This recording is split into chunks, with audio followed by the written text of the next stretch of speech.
4 سال تقریباً نیند کے عالم میں بائیڈن کے, اور اس کے بعد اب پھر سے 4 سال ٹرمپ کے نیچے. ان 12 سالوں میں تو تہس نہس کر دیا گیا.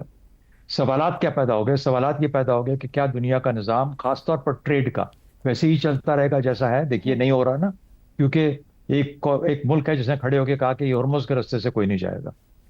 اچھا, وہ بلکہ ایک جو گارنٹر تھا اس نظام کا وہ بھی کھڑا ہو گیا وہاں پہ کہ یہاں سے کوئی نہیں ٹریڈ نہیں کوئی کر پائے گا.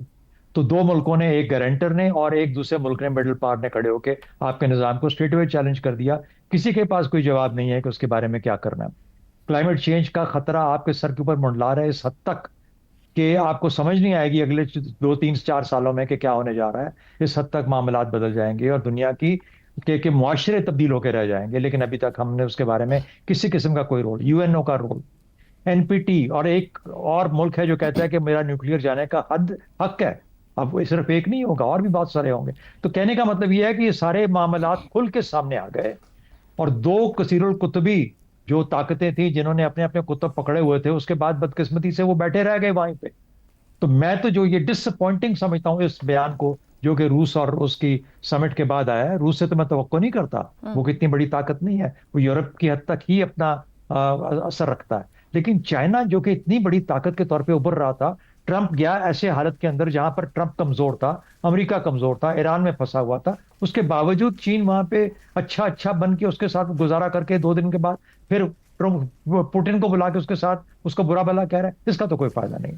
تو میرا خیال ہے کہ وہ معاملات جو کہ مسائل کنٹرول رجیم کے بارے میں تھے, ڈرونز کے بارے میں, اے آئی کے بارے میں, ان چیزوں کے بارے میں, اور پھر جو میں نے 3 4 پہلے چیزیں کی, یہ انہی دونوں کا کام تھا بیٹھ کے. اور اگر امریکہ اس کا حصہ نہیں بننا چاہتا تو کوئی نہ کوئی ملک کے اپنے ملا کے جو باقی چاہے برکس کے اندر, چاہے ایس سی او کے اندر, چاہے کسی اور نظام کے تحت اکٹھا کر کے ملکوں کو ایک نظام, انڈیا آپ کے پاس کھڑا ہو کے G20 کی میٹنگ کرا کے معاملات کو کسی طرح کوئی رستہ دینا چاہتا ہے, کوئی وہ گلوبل ساؤتھ کی بات کرتا ہے. لیکن چائنا ہوتے ہوئے بھی کچھ نہیں کر سکتا.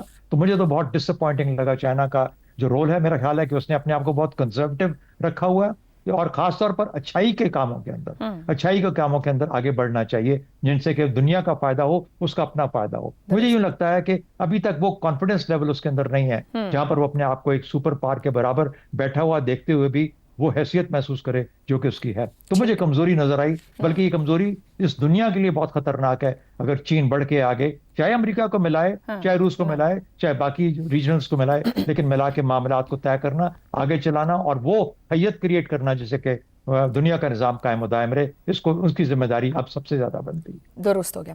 عامر احمد خان صاحب, کیا شی جن پنگ اور ولادیمیر پوٹن کی جانب سے جو مشترکہ اعلامیہ دیا گیا, کھل کر امریکہ کو ایک سفارتی پیغام دیا گیا کہ سمجھے صورتحال کو, یا پھر امریکہ کے یونیلیٹرلزم کے خلاف ایک نئے عالمی سفارتی محاذ کا اعلان کیا گیا ہے؟ یہ دونوں چیزیں عائشہ, اگر آپ اس کو یوں سمجھیں کہ موجودہ زمینی حقیقت دنیا کی جو ہے اس کا ایک طرح سے احاطہ کیا گیا. میں کل انہی معاملات کے بارے میں پڑھ رہا تھا اور مجھے خیال آ رہا تھا عائشہ کہ آج سے 15-20 برس بعد جب اس دور کی موجودہ حالات کی تاریخ لکھی جائے گی تو میرا خیال ہے international law, international politics, international relations کے اسٹوڈنٹس کے لیے ٹرمپ کو ایک ایسا اگزامپل بنا کے پیش کیا جائے گا کہ کس طرح سے ایک کمزور اور انا پرست لیڈرشپ جو ہے وہ اپنے ملک کو کس حد تک نقصان پہنچا سکتی ہے. اور اس نقصان کا ایک مختصر اگر آپ جائزہ لیں تو یہ کوئی بڑی پرانی بات تو نہیں ہے ناشا کہ مڈل ایسٹ میں امریکہ کا مڈل ایسٹ سے لے کر تائیوان تک, اور مغرب میں اگر آپ دیکھیں تو یورپ سے لے کر لاٹن امریکہ تک امریکہ کا ہی توتی بولتا تھا. اور اب ہمارے حالات جو ہے وہ یہاں تک آ گئے ہیں کہ امریکی صدر خود کہہ رہے ہیں کہ دیکھیں جی تائیوان تو چائنا کی بغل میں, ہم تو 9,500 میل دور ہیں اس سے, اس لیے ہم سے آپ کیا توقعات رکھتے ہیں. اور اس کی جہاں تک مڈل ایسٹ کا تعلق ہے وہاں سے وہ باہر نکلنے کا ایک رستہ ڈھونڈ رہے ہیں اپنے لیے جو ان کو قابل قبول ہو. دوسری طرف کیا ہو رہا ہے, دوسری طرف کھل کے ایک ملٹی پولر آرڈر کا اعلان ہو رہا ہے, اور اس آرڈر کا مقصد جس طرح سے بیان کیا گیا ہے وہ یہ ہے کہ آپ نے یونیلیٹرلزم کا خاتمہ کرنا ہے اور آپ نے ہیجمنی جو ہے اس کا اس دنیا کے اندر خاتمہ کرنا ہے. اور اس کا ایک اشارہ جو ہمیں ملتا ہے ان کے جوائنٹ سٹیٹمنٹ میں چائنا اور رشیا کے, وہ یہ ہے کہ ان کی یہ جو 200 ارب ڈالر کی باہمی ٹریڈ کا جس کا آپ نے ذکر کیا یہ تقریباً ساری کی ساری روبل اور یوان کے اندر ہوئی ہے. یعنی کہ وہ جو پچھلے 80 برس سے چل رہا ہے ایک ڈالر بیسڈ فائنینشیل آرڈر وہ آلریڈی اس کے اندر تبدیلی آنا شروع ہو گئی ہے.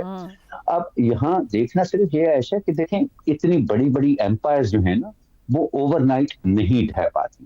یہ جو نقصان انہوں نے پہنچایا ہے یہ میرا خیال ہے کہ ہمارے جو مستقبل کے جو اسٹوڈنٹس ہیں ان کے لیے ٹیکسٹ بکس لکھی جائیں گی اس کے اوپر, لیکن اس کا مطلب یہ ہرگز نہیں لینا چاہیے کہ بس اب امریکہ ختم ہوا. دیکھیں میری عمر میں تو میں نہیں دیکھوں گا, آپ ماشاءاللہ نوجوان ہیں, لیکن مجھے یہ میرا خیال ہے کسی حد تک میں یہ کانفیڈنس سے کہہ سکتا ہوں کہ شاید آپ اپنی عمر کے اندر جو ہے وہ دیکھیں کہ کس طرح سے امریکن انفلوئنس جو ہے.